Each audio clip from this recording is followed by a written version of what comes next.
benih yang sama waktu ditabur, itu hasilnya itu ditentukan dari kualitas tanah. Firman yang aku sampaikan hari ini, firmannya sama, benihnya sama yang ditaburkan. Tapi hasilnya nanti dalam hidup kalian, itu tergantung tanah hatimu. Bagaimana menangkap, menerima, membuat benih itu tertanam atau enggak dalam hidup kalian.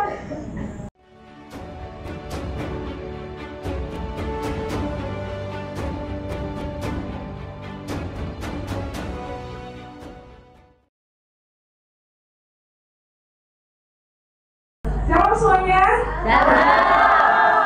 Saya baru pulang kemarin dari negara tetangga kita, dari Malaysia. Saya pernah ke Malaysia? Oh enggak ya? Cakap Malaysia bisa? Melayu, sedikit-sedikit ya? Untung sekarang di sana rumah sakit bersalin sudah bukan rumah sakit korban lelaki lagi. Iya, kemarin lewat rumah sakit bersalin, dulu katanya kan dibilang rumah sakit korban lelaki. Sadis sekali namanya.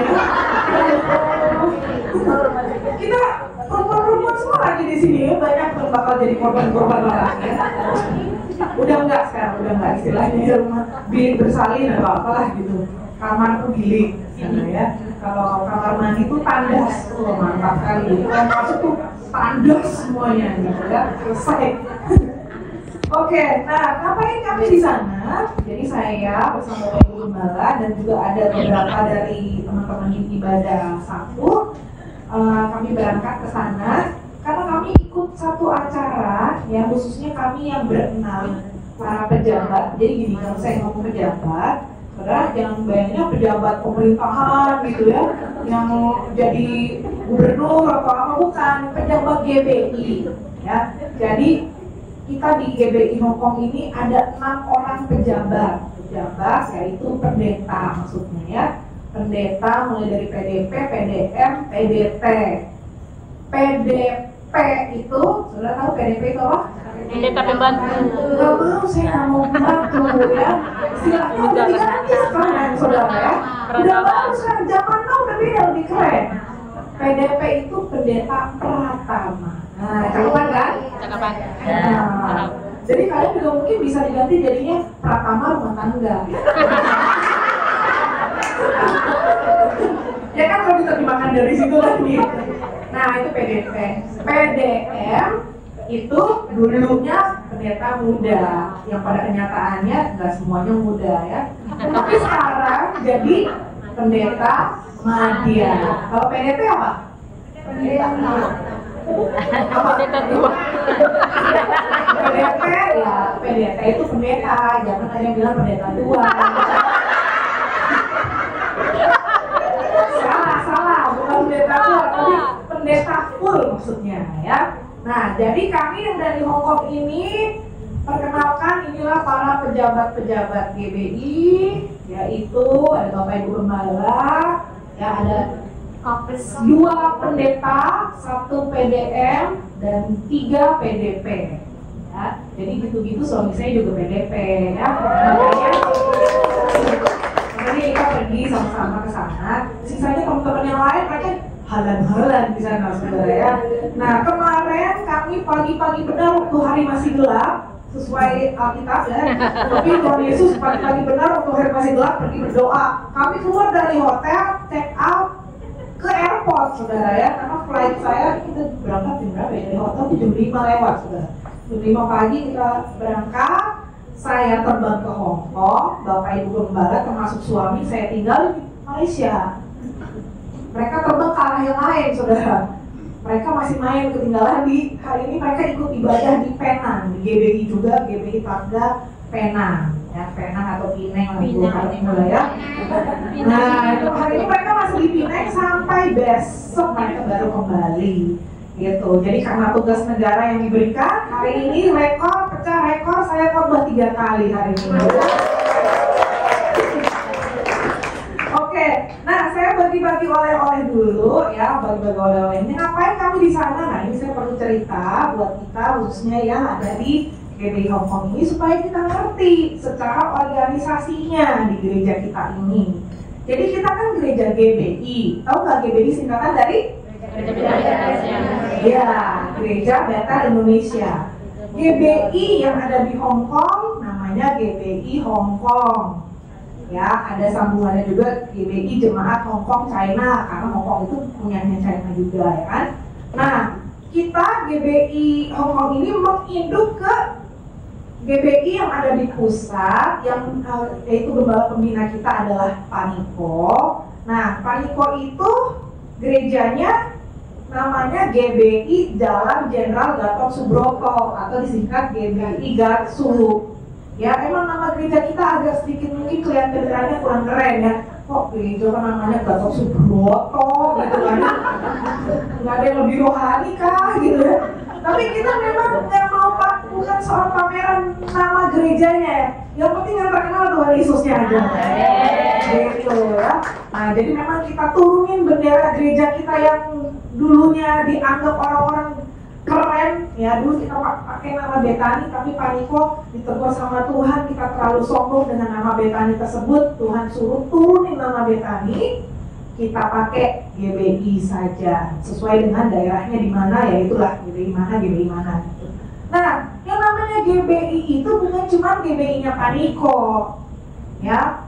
GBI itu banyak, ada 7.000 gereja di Indonesia dan di luar negeri. Ada berapa? 7.000. Ada 7.000 dan kita punya visi maunya mencapai angka 10.000 gereja. Gitu. Jadi kita punya target paling enggak setiap gereja tuh harusnya mengembang buka satu cabang gereja lagi. Termasuk Hong Kong minimal harus buka satu lagi nih harusnya. Kita kan gara-gara COVID aja kita jadi unity banget di sini terus ya. Nah, setelah ini udah waktunya kita harus buka lagi nih satu lagi ya. Nah, kita doa dulu sama-sama dan dibutuhkan kerjasama dari semuanya ya. Nah, balik lagi nih ya. Jadi GBI sekarang ada berapa? 7.000. Targetnya mau 10.000 kan? Nah, ini GBI yang secara keseluruhan nih. Nah, GBI yang seluruhnya yang tadi ada 7.000 itu, ketuanya adalah hamba Tuhan yang namanya Pendeta Dr. Rubin Adi Abraham. Itu yang di tengah tuh. Ya, ini yang Justin. Nah, ini secara organisasi berarti beliau di atasnya Pak Niko. Gitu, karena dia yang memimpin semua yang tadi 7.000 itu. Secara organisasi, walaupun beliau punya gereja lokal sendiri juga di Bandung, gereja lokalnya. Memang pasin sampai di sini. Jadi kalau saudara ketemu GBI nanti di Indonesia, tapi GBI tapi kok bukan temanya, kok visinya kok beda ya, nggak tahun penuhan. Mungkin GBI juga yang sama-sama benderanya GBI, logonya sama GBI juga nih kayak logo ini, tapi bukan di bawah Pak Niko. Tapi sama-sama GBI-nya yang di bawah Pak Rubin itu, karena memang buatnya kan 7.000 itu tadi. Nah itu sama aja maksudnya gitu ya. Nah jadi secara keorganisasiannya para pejabat-pejabat, yaitu para pendeta-pendeti yang ada di GBI ini, kita nih diatur, ada satu kepengurusannya begitu. Nah kepengurusan yang kami berenam terlibat itu terlibatnya di satu kelompok yang namanya BPLN Asia. Apa itu BPLN Asia? Badan Pekerja Luar Negeri Bagian Asia. Nah ini mungkin sesuatu yang asing buat kita. Kok gak pernah denger ya selama ini ya? Kok gak pernah suruh doain atau apa gitu, tiba-tiba ada istilah BPLN Asia, apaan nih? Karena memang kami berenam jiwa baru juga di BPLN Asia ini. Ya, jadi namanya BPLN ini ngurusin secara organisasi. Kalau misalkan ada mau pengajuan, ada yang mau dijadikan PDP lagi, lalu itu kan dalam kepengurusan ada iurannya juga gitu kan, ada bisa bekerja sama antar yang ada di situ gitu ya. Nah selama ini kami itu yang berenam tadi, kalau termasuk saya waktu dari PDP naik ke PDM, dulu kami masih diurusin sama Rayon 3 secara pendeta-pendetinya. Karena Rayon 3 kan yang mengadopsi secara rohani, dan waktu itu yang ngurusin juga bagian peritilan-peritilan pendeta-pendetiannya. Tapi tahun kemarin itu ada keputusan, udah ketok palu itu beneran ketok palu loh. Jadi kita sekarang sama meeting juga. Jadi kalau memutuskan sesuatu kayak lagi di sidang, bener-bener gitu kan, namanya juga sidang. Beneran ada palunya saudara ya. Memutuskan keputusan apa? Tok, sah gitu kan. Sebelum ditanya dulu. Jadi gini nih, setuju? Semuanya setuju? Ya setuju. Ketok palu, tok, gitu saudara ya. Jadi beneran kita pergi sana sidang saudara. Ya. Nah, jadi dulu itu kita masih masuknya di Rayon 3. Rayon 3 itu kan Banten ikutnya. Nah, jadi dari Hongkong datanglah kita ke Banten tuh. Gitu, ditabiskanlah Napsi, Kojon, GBB, jadi PDP di situ. Nah, tapi tahun kemarin ada ketok palu yang baru peraturannya untuk memudahkan kerjasama yang ada di kita mau dibikinnya tuh per wilayah, bener-bener di wilayah per wilayah. Hongkong itu kan masuknya Asia, jadi itu bisa lebih mudah untuk kerjasama mungkin atau apa gitu ya.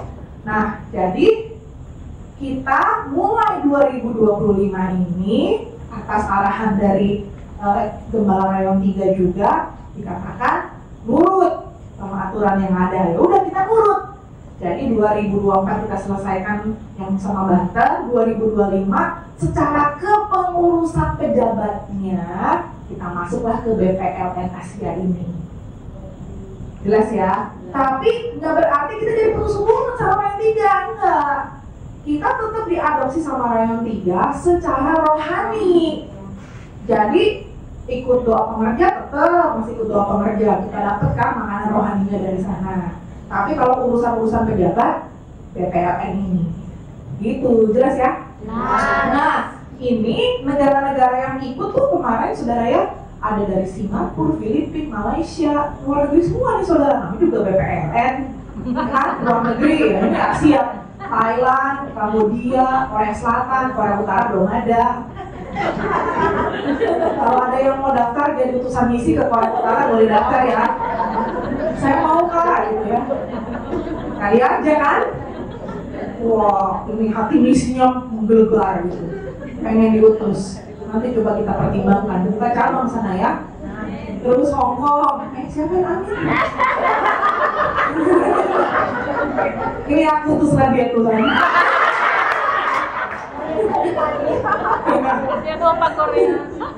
Macau, Taiwan. Nah, termasuk ini Timor Leste. Wow. Ya, Timor Leste juga ikut. Total hamba Tuhan yang ada di situ ada 140 sekian, 145 kalau aku nggak salah. Tapi kemarin yang ikut secara on site ya segini nih, sekitar 60-an lah yang ikut secara on site. Sisanya secara online karena ada masalah visa, nggak bisa keluar kayak dari Korea itu udah visanya udah sampai kapan gitu, kalau dia keluar nanti visanya jadi hangus gitu, jadi kan nggak bisa. Nah, jadi kita onsite dan online. Nah, saya mau cerita gini saudara ya, sekarang ini kan kemarin ini kan kita baru nih, jadi bener-bener nggak ada yang kita kenal di sana itu. Kami berenam ini yang kita kenal cuma Pastor Pierre doang yang di Macau, tetangga aja gitu. Ya kan, nah tapi yang lain tuh kita nggak ada yang kenal itu semuanya. Nah, tapi herannya pas lagi kita meeting kan, pakai Zoom meeting untuk persiapan acara tersebut, lagi ngomong-ngomong atau ngatur nanti acaranya gini. Nah, terus saya muncul satu pertanyaan, itu maksudnya tuh gimana Pak? Nanti tim PW-nya dari kita sendiri gitu maksudnya? Iya, nanti yang bisa mimpin pujian atau bisa main musik atau apa bisa hubungin Pastor Ronald namanya dari Kucing, Sarawak gitu ya. Kucing meong-meong bukan. Nah, disebut begitu, saya langsung komen nih, wah ini Kucing nih, dulu tuh saya pertama pelayanan diutus pelayanan tuh ke Kucing, Sarawak gitu ya. Nah, selalu saya kontak si brother Ronald ini gitu. Saya bilang kalau butuh bantuan ya kalau mau WL atau musik saya bisa, saya bilang gitu. Tapi kayaknya saya lebih pede di WL deh, musik kayaknya aku nggak gitu pede. Bilang gitu ya aku di WL aja lah aku gitu kan ya. Terus habis itu oke, udah keluar lah jadwal. Pas keluar jadwal ternyata aku di jadwal pembukaan dan penutupan WL ya. Jadi ini tadi ada sekilas fotonya. Nah, itu pas pembukaan. Nah, pas pembukaan mana? Fotonya kelihatan nggak ya? Kecil ya fotonya. Ada bendera Indonesia sama ada bendera Malaysia kan. Jadi pas terima rundown itu kaget aku, aduh matang ada namaku ditulis di situ, suruh mimpin lagu kebangsaan Indonesia sih, hayo lah, memang bukan orang Indonesia ya. Masih inget lah lagu Indonesia Raya, tentunya inget lah ya, bisa lah ya. Lalu yang kedua disuruh mimpin lagu kebangsaan Malaysia. Aduh, itu matang kok, apaan nih gitu ya. Terus yang ketiga suruh mimpin lagu himne GBI. Lah, gue juga baru tahu GBI. Ya, selama ini kan nggak terlalu ikut-ikut gitu loh. Nah, terus udah ngebut langsung belajar mah. Tokohin ada lagu ini, ada lagu ini gitu. Untungnya sampai sana, oh selamat, tinggal ngikutin video doang, lalu tinggal beneran gitu ya. Jadi memang ternyata untuk pembukaan sidang acara-acara seperti ini, teman saya juga udah duluan yang di Australia, ada acara sidang BPLN bagian Australia sana. Mereka juga ternyata nyanyiin tuh lagu kebangsaan Australia. Iya, jadi maksudnya menghormati tanah di mana mereka berada lah begitu ya.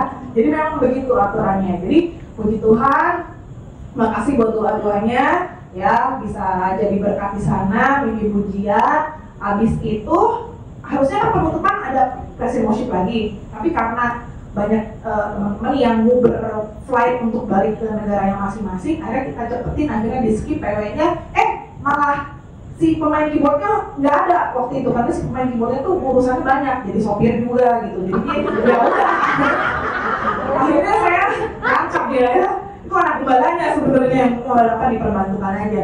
Jadi akhirnya udah saya nawarin dia, udah saya yang main, udah saya main. Pas saya main, baru main 10 lagu itu si Ronald yang tadi ngomong, yang saya bilang saya mainnya biasa aja gitu. Dia datang ke saya, kakak katanya mainnya biasa aja. Komplain dia sebenarnya, ya emang biasa aja sih gitu kan. Nah tapi ya aku seneng ya bisa gabung sama teman-teman yang ada di sana. Nah, dan yang paling bikin happy lagi adalah pas ke sana saya ketemu sama, nah ini saudara ya, kenal nggak wajah-wajahnya? Papi mami sih kenal. Sebenarnya iya betul pernah kesini ya. Yang di sebelah saya itu hamba Tuhan namanya Pak Budi Sastra ya, sama istrinya. Nah ini adalah orang-orang yang punya peran besar dalam hidup saya. Jadi Pak Budi Sastra itu adalah leader dan mentor pertama aku waktu aku melayani Tuhan sebagai full timer. Jadi dulu waktu aku pertamanya sejarahnya kenapa aku bisa full time, pelayanan full time, waktu Tuhan udah bicara secara pribadi, nah Tuhan teguhkan dengan waktu kita lagi ada pertemuan musik, pertemuan departemen musik, acaranya sudah hampir selesai, lalu salah satu hamba Tuhan, kalau saudara kenal Pastor Robert dan Lea, biasanya terkenalnya Robert Lea, seperti itu ya, yang ngarang lagu Deeper in Love with You, Deeper in Love with You, gitu ya. Nah, hamba Tuhan ini, dia maju ke depan, dia bilang, sebentar saudara, Tuhan belum selesai dengan kita. Tuhan bilang, ada yang lagi bergumul untuk full time. Wah, pas dibilang itu aku langsung jeger gitu ya, kayak disamber tengah hari bolong. Wah, itu bener-bener lagi ngomongnya ke aku banget gitu, karena aku lagi bergumul untuk full time gitu. Akhirnya ditantang, maju ke depan, ya yang lagi bergumul untuk full time, maju ke depan. Aku tanpa hitung 1, 2, 3 lagi, langsung lari ke depan, saudara ya. Nah, di situ ternyata Pak Budi ini lihat gitu, dan mereka, Pak Budi itu jabatannya waktu itu sebagai ketua departemen musik dan departemen misi luar negeri zaman itu. Jadi yang diutus orang kemana-mana gitu ya, itu beliau yang utus. Nah, lagi butuh sekretaris, dan saya waktu itu lulusan sekolah sekretaris, dan saya berdoa sama Tuhan, Tuhan aku pengen tetap kerja pakai ilmu kesekretarisanku, tapi aku pengen pelayanan juga, nggak mau gara-gara kerja terus jadi nggak bisa melayani. Ternyata Tuhan kasih semuanya. Habis saya maju altar call itu, besokannya Pak Budi Sastra ini yang telepon saya. Dia bilang, Fel, saya lihat kamu kemarin maju ya, kamu lagi doa untuk Tuhan. Oh iya Pak Budi, kamu datang deh ke kantor saya mau singkat cerita, interview bla bla bla.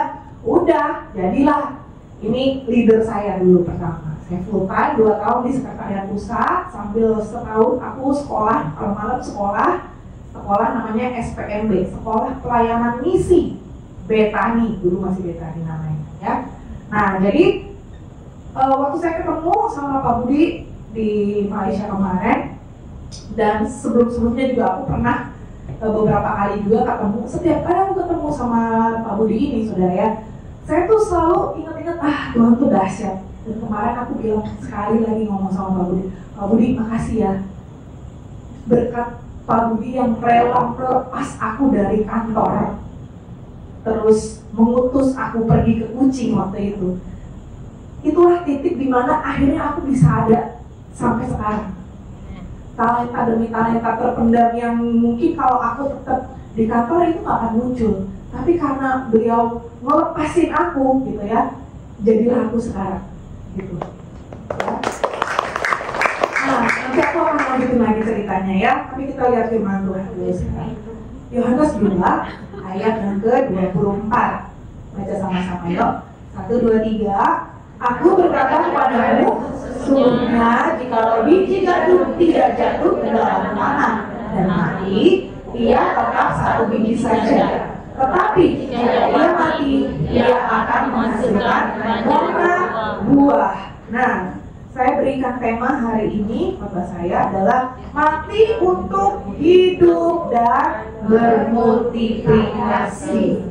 5 hari lagi kita memperingati kematian Tuhan Yesus. Kalau di Indonesia tanggal merah ya, di sini nggak tanggal merah ya. Tanggal merah, tanggal merah.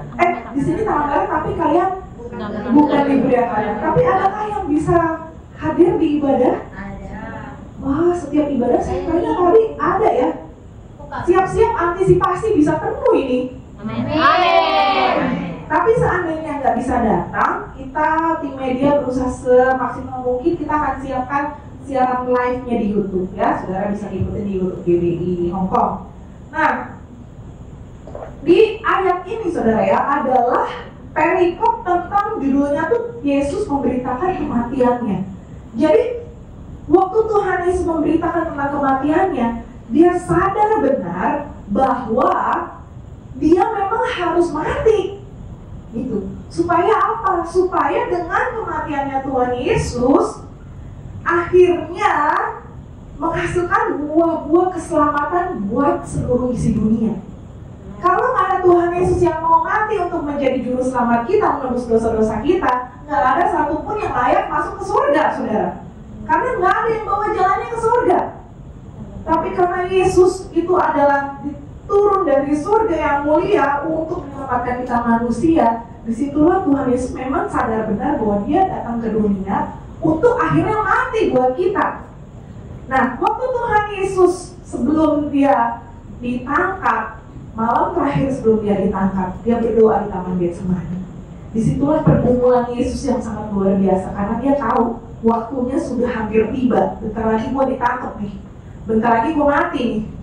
Nah, ini kan tadi ayatnya dia udah pemberitahuan bahwa memang harus mati nih, tapi mati supaya apa? Supaya hidup dan akhirnya menghasilkan buah. Tapi secara daging itu nggak gampang. Tuhan Yesus itu 100% Tuhan, tapi dia juga 100% manusia. Dia juga bisa memiliki satu perasaan rasa khawatir, rasa takut, kemanusiawiannya Yesus yang membuat dia seperti itu. Dan dia nawar sama Bapa.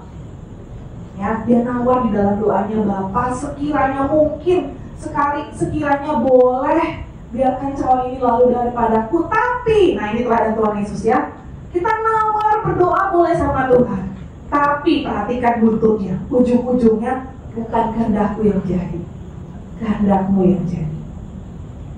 Sesusah apapun, sesulit apapun yang kita hadapi, kita bergumul dalam melewati permasalahan kita boleh kok nawar sama Tuhan. Tuhan, kalau boleh Tuhan, jangan lama-lama aku kerja di majikan yang ini ya Tuhan, tapi bukan kehendakku yang jadi, kehendakmu yang jadi. Seandainya boleh ya Tuhan, janganlah berlama-lama aku menjomblo ya Tuhan, tapi biarlah bukan kehendakku yang jadi, tapi kehendakmu yang jadi. Haleluya. Untuk poin yang terakhir, biar yang jomblo saja yang amin. Yang sudah punya pasangan jangan bilang amin lagi ya, nanti kita siaran ulang-ulang. Nah, di sini saudara kita belajar ya, bahwa kenapa sih benih itu harus mati? Benih itu harus mati supaya setelah mati dia bisa hidup, gitu. Ya, kadang-kadang dalam hidup kita, saudara ya, kita perlu mematikan hal-hal yang Tuhan gak berkenan supaya akhirnya nanti kita mendapatkan sesuatu yang lebih baik. Amin. Jadi kematian di sini, mati yang dimasukkan di sini, memang Tuhan Yesus memberikan keteladanan dengan mati sungguh-sungguh secara jasmani, secara fisik mati Tuhan Yesus. Tapi sini saya bukan lagi ngomong, mari kita mati bersama-sama untuk kita menyelamatkan dunia ini supaya lebih banyak lagi nanti yang hidup-hidup. Gitu. Enggak, bukan gitu, saudara, jangan sampai dipotong nanti aku ngajak mati bersama loh ya. Jangan kawan gitu ya, motong-motong gitu ya. Ini nggak tahu konteksnya, ini lagi ngasih contoh maksudnya gitu.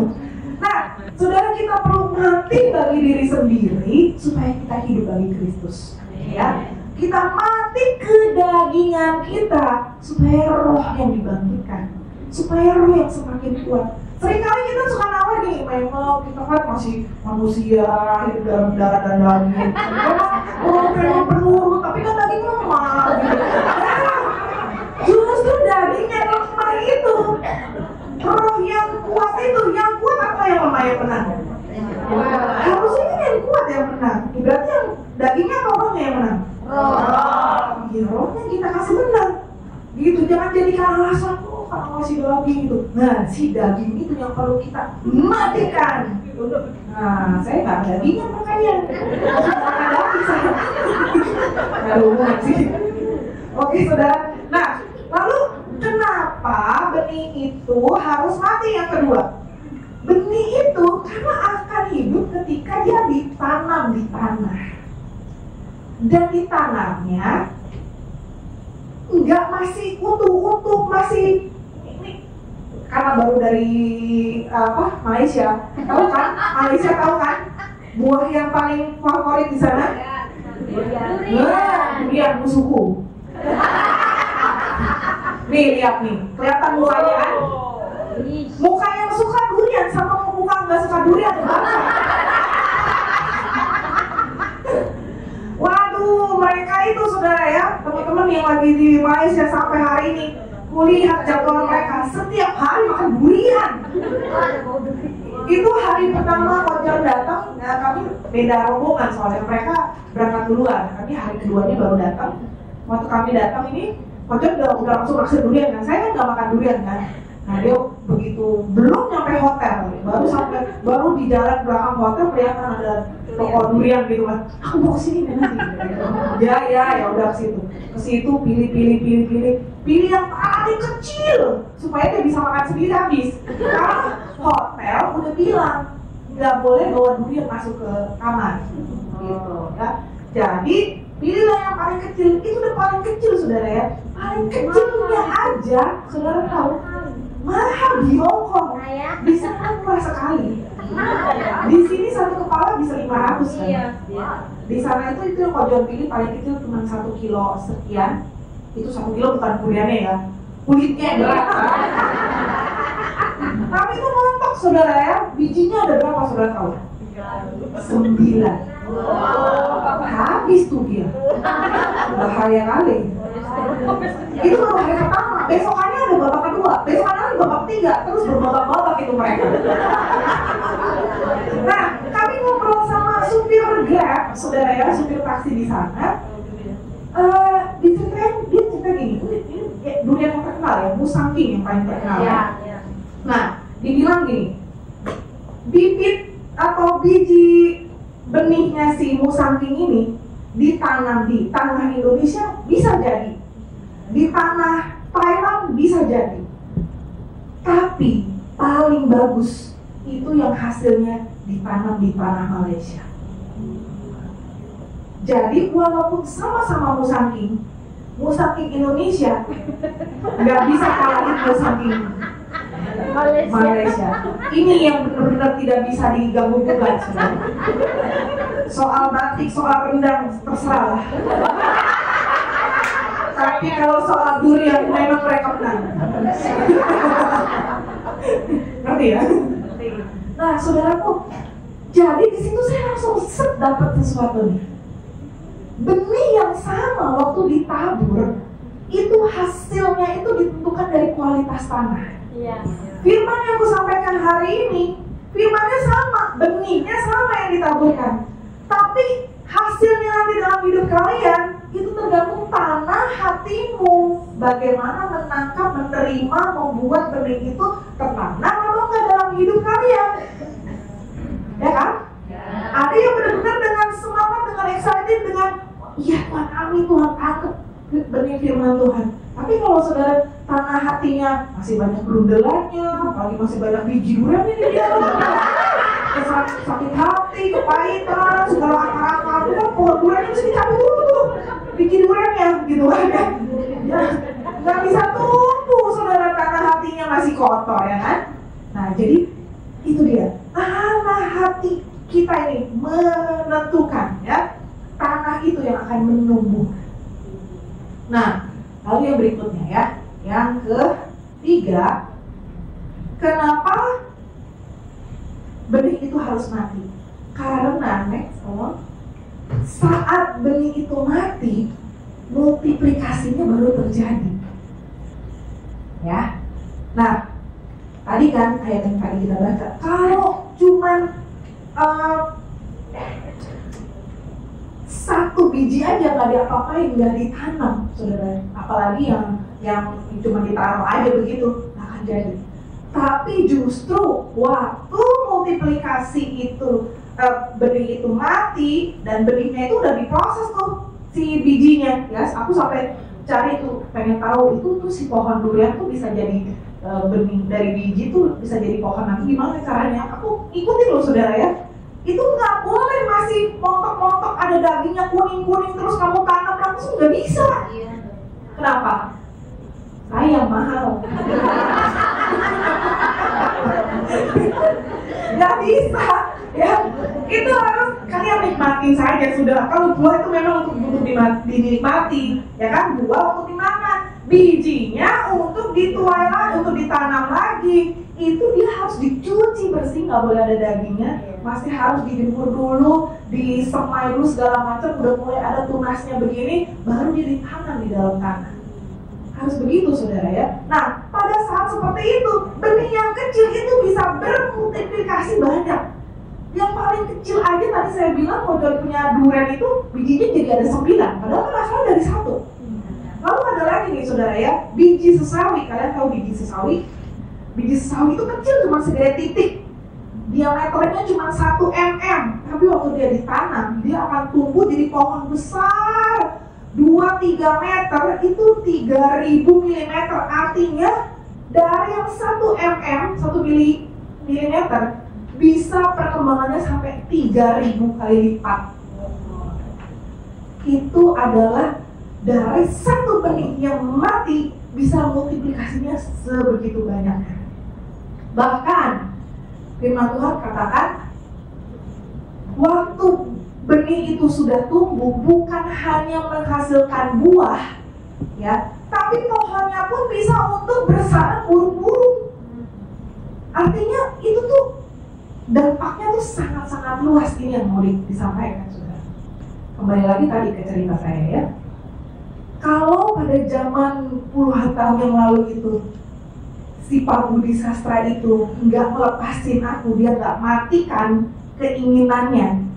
Dia tuh inginnya sih sebenarnya, saya percaya kalau soal enaknya, kalau kita kerja udah cocok, udah sama-sama oke, kita kan malas ya mau move on ya nggak? Nih kalian kalau udah enak loh, coba dimajikan udah enak, hari minggunya udah pasti boleh libur, liburan bebas, jam berapapun mau bangun, mau keluar juga merdeka, gajian lancar terus, ya kan, peraturan gimana nggak asik ya kan? Tapi waktu kalian berdoa nih mau finish kontrak nih, nah kalian kalau mau finish kontrak berdoa gak sih? Berdoa sama Tuhan, Tuhan, aku ini Tuhan maunya aku lanjut atau aku pindah ya Tuhan ya. Dagingnya udah enak nih di sini nih, tapi Tuhan bilang tugasmu sudah selesai di situ. Kamu waktunya pindah ke tempat yang lain, jadi berkat menuai jiwa di tempat yang lain. Disitulah kita perlu mematikan, ya kan? Seperti itu loh saudara. Nah itu pun yang aku percaya pada waktu itu dihadapi juga. Kita kerjanya udah enak nih, 2 tahun udah enak banget. Saya tuh dulu itu masa-masa training saya, saudara ya. Pak Budi Sastra tuh orangnya perfeksionis, sangat detail orangnya, sehingga saya belajar dari dia itu kalau misalnya nulis surat gitu ya, diperhatiin sungguh-sungguh. Ini sebelum titik nih nggak boleh ada spasi, sebelum koma nggak boleh ada spasi, yang dipisah sama yang disambung itu yang kayak apa gitu ya. Nggak boleh kata-katanya mau yang bagus lah, yang rapi, susunan kata-katanya segala macam. Jadi kalau bikin surat itu awal-awal jarang saudara bikin surat langsung ACC, oke boleh kata-katanya kayak gini, enggak, kemarin digurak-gurak gini, alatnya segala macam. Tapi dari situ aku belajar, dan dari situ aku kerja tuh makin bagus. Nah makanya kalau aku kritikin saudara ya, kalau mau kasih masukan, oh ya nyanyinya begini, yang tim media, oh ini kata-katanya, oh ini awal suruh besarnya, ini kebanyakan spasi atau apa, aku bisa lihat loh, ini spasinya kok 2 kali ya. Ada yang begitu kan, ini spasinya banyak kan nih gitu kan. Oh ini harusnya diterima pakai spasi atau enggak?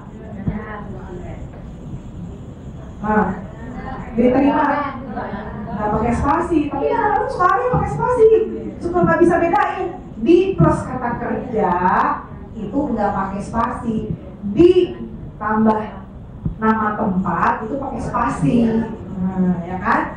Bawa itu artinya bring, nggak pakai H. Kalau bawah pakai H, bawah down gitu. Ya kadang-kadang bawah sama bawah aja.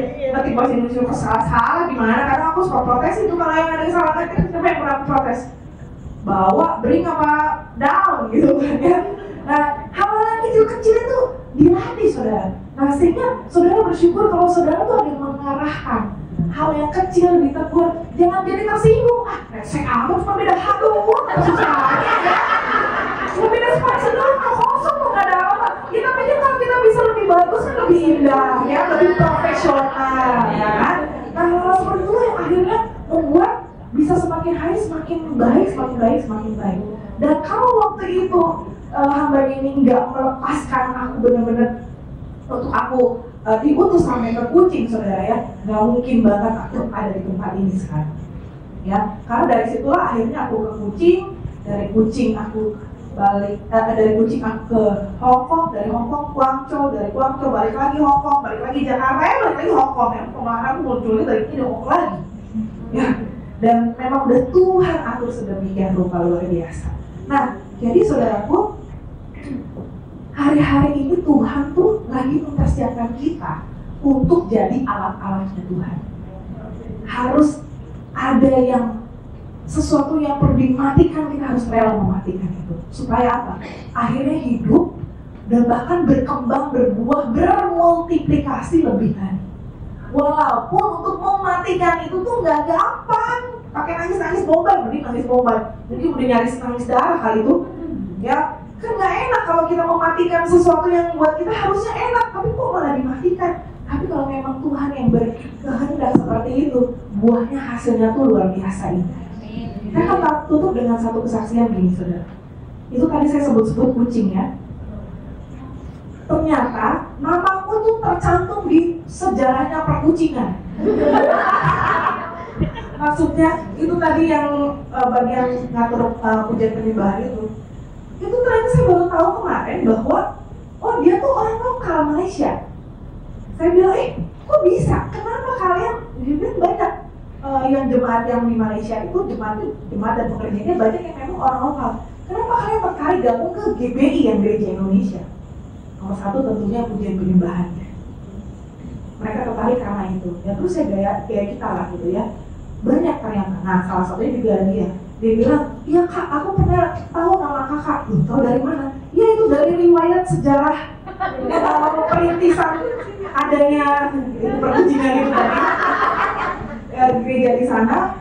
Saya tuh orang ketiga, utusan misi ketiga yang merintis di Kucing, sebenarnya. Yang dulunya belum pernah bisa apa-apa, khotbah juga nggak seperti sekarang lah, masih belajar, semua masih belajar. Tapi kok ya berani yang masih mentah, belum terlalu tahu apa-apa ini, pokoknya Tuhan suruh pergi, ya udah pergi. perginya nggak kayak sekarang, kemana-mana naik pesawat enak ya. Saya tuh dari Jakarta naik kapal laut ke Pontianak dulu. Dari Pontianak nginep di rumah orang, dititipin di rumah orang, nggak kenal saudara ya, pengerja jemaat ke daerah situlah. Dari situ naik bus 13 jam waktu itu ke Kucing. Itu lewatin hutan, tengah-tengah hutan saudara ya. Wih, lama saudara. Lewatin perbatasan yang tikok dulu, zaman dulu masih primitif lah. Terus zaman itu masih perang Dayak sama Madura itu yang mereka bunuh-bunuhan, yang mereka musuh-musuhan. Pernah dengar gak kisahnya? Tahun 99, udah lahir belum sih pada? Ada yang baru ya kali itu? SD ya? Dan itu ketawa kalau umur ya. Nah, saudaraku, jadi ternyata saudara, dari Kucing yang dulu aku rintis seperti itu, sekarang tuh udah banyak cabangnya. Nah, termasuk gembala yang ada di Kucing sana, beliau ini ternyata yang merintis membuka di Jepang.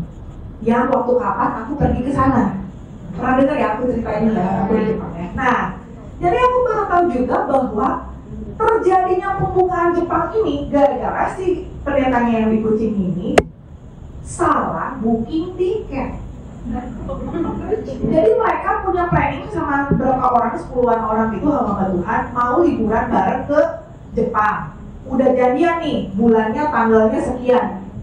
Dilalah si bapak ini salah booking tiket, kecepatan. Jadi dia beda sendiri terbangnya. Yang lain mah masih berapa bulan lagi, lah dia udah keluarin tiket, tapi kepangian perginya, gitu. Tapi ya udah apa boleh dikatakan masih sudah jadi buburnya sudah dimakan pula. Nah, jadi akhirnya dia ya udah tetap aja pergi ke sana. Namanya orang misi ya. Makanya nih di BPR itu orang-orang misi tuh orang-orang yang modelnya kayak gini-gini nih. Yang rada nekat-nekat, yang rada trombos sana trombos sini. Makanya jadilah gereja di mana-mana. Kalau nggak ada orang misi, ini kan di sini pada misi-misi semua, terobos gitu kan ya. Jadi harusnya ini bisa buka banyak. Bukan, nggak usah buka gereja dulu, buka kul dulu, gitu kan. Nah, nyampe lah dia di depan, dia kontak yang teman yang ada di sana. Coba kumpulin orang-orang Indonesia yang ada di Jepang, ketemu saya hari Jumat di Starbucks sini, gitu, Shibuya, di satu kota, di satu tempat daerah. Nah, akhirnya udah kontak, datanglah hari Jumat di jam yang sudah ditentukan, datanglah saudara. Kira-kira saudara bisa tahu berapa orang yang datang terkumpul di situ? 1. Satu saja. Hari Jumat itu datang 1 orang. Lalu si bapak ini bilang, ayo kita buka GBI, kita buka ibadah, kita buka gereja di Jepang. Ya Pak, boleh juga sih. Jemaatnya mana Pak? Ya kamu. Ya, kamu jemaatnya. Ya, kamu ajakin teman-teman, hari Minggu kita ibadah perdana. Di mana Pak ibadahnya? Ya di situ. Di rumput. Kalau kita mah di Victoria gitu ya. Jadi di taman, di rumput situ. Nah, singkat cerita hari Minggunya kumpulin, lumayan dapat beberapa orang. Jadilah ibadah perdana. Tapi ibadah perdananya yaitu outdoor, ya kan, di luar. Nah, ini yang aku mau ngomong. Yang disampaikan sama bapak ini adalah, jadi dia udah pengalaman kan pelayanan di mana-mana. Nah, yang menjadi tanda Tuhan membuktikan kalau memang perkenanan Tuhan turun dalam pelayanan seperti ini, yang pertama, Tuhan akan kirim orang yang membawa damai. Walaupun cuma 1, tapi ada orang ini datang, ada damai sejahtera. Orang yang membawa damai ini adalah orang-orang yang sebetulnya punya hati yang haus dan lapar untuk cari Tuhan. Mulai dari orang yang ada, walaupun cuma 1, Tuhan bisa kerja. Berikutnya, yang kedua, Tuhan akan kerjakan mujizat. Sekarang saya mau cerita mujizatnya. Masih mau dengar nggak? Lewat nih. Kita lanjutkan minggu depan. Mujizatnya gini saudara. Kan mereka kan udah punya tempat toh. Kok ya bisa si bapak ini akhirnya kenal sama orang, tadi saya sempat sebut di depan, COG, Church of God. Tadi saya ada sebut nggak di depan? Oh, di depan, maksudnya depan banget, ibadah 2 sama ibadah 1. Itu kan mereknya. Jadi gini, tadi berarti sejarahnya belum komplit ya. Kan GBI itu tadi yang Paru Benadi, yang 7.000 gereja, itu kan yang Indonesia. Nah, yang internasional, yang sewarna, sejalan, seiringan dengan kita, itu secara internasionalnya adalah Church of God, COG. Jadi Church of God itu Pak kan sering juga tuh jadi apanya gitu kan, pengurus juga di Church of God. Nah, Church of God itu dia internasional, di mana-mana ada, termasuk di Jepang juga ada. Dan dia di Jepang itu ternyata banyak punya tempat, gedung tempat ibadah seperti ini. Nah, si bapak yang dari Kucing itu bisa ketemu sama orang dari Church of God, lalu dibilang gini, kita sama, ada GBI, kita Church of God, kita ini sama. Kita punya tempat, semua cabang, semua daerah, semua tempat yang kita punyanya Church of God. GBI boleh pakai untuk ibadah gratis. Komplit, ada sound systemnya, ada musiknya, semuanya. Nah, itulah yang waktu saya datang kemarin itu. Jadi mereka kalau pagi bisa pakai sampai jam 12, setelah itu sorenya Church of God yang internasional mereka ibadah di sana. Nah, waktu saya dengar cerita ini, gila saudara. Waduh, kok ngapain ini Tuhan? Orang-orangnya Tuhan udah kirim. Sekarang tinggal kita minta mujizatnya aja. Orang-orang yang saya percaya Tuhan sedang siapkan kita semua. Orang-orang yang enggak mementingkan diri sendiri tapi mau mati untuk kedagingannya supaya kita hidup dan akhirnya dimultiplikasikan. Nanti kita lihat mujizat mana yang Tuhan akan buka, pengembangan demi pengembangan. Kalau kita sudah siap, Tuhan tinggal gampang banget tekan tombolnya, pintu terbuka untuk kita mengembangkan. Tapi saudara, makanya ayo kita mau kerjasama. Nanti tanggal 1 bulan 5 kita akan di training di situ ya. Untuk kita bekerja sama, berkolaborasi satu dengan yang lainnya. Kita enggak lagi, oh aku ini grup ini, aku grup ini, enggak. Kita sama-sama menuntaskan satu tujuan secara bersama-sama semuanya. Berapa banyak yang mau beribu dipakai sama Tuhan lebih? Amin. Yuk balik lagi sama-sama.